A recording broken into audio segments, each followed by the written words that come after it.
Mage's Gambit is a game of Mortal Kombat between two wizards, in which the goal is to reduce the enemy's life down to 0 from 100.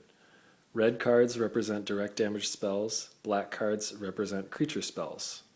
Player 1 will play with the hearts and spades, and player 2 will play with the clubs and diamonds to ensure that each side has an equally powered deck. Let's begin. Player 1 draws 5 cards, and player 2 does the same. Player 1 will begin the turn by drawing a card and casting a spell. Let's say player 1 decides to play a creature spell. Player 1 will put down the 8 and be done. Player 2 draws a card. Now player 2 can choose to cast a spell. Let's say player 2 plays the Jack creature. Then player 2 is done.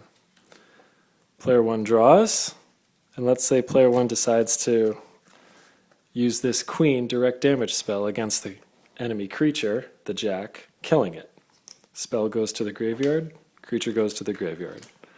Now player 1 can attack using the 8, and since player 2 has no creatures to block, player 2 is going to lose 8 life this turn. Now player 2 will draw a card, and let's say player 2 wants to use a direct damage spell against player 1. Player 2 will play the Jack against player 1 for 11 damage.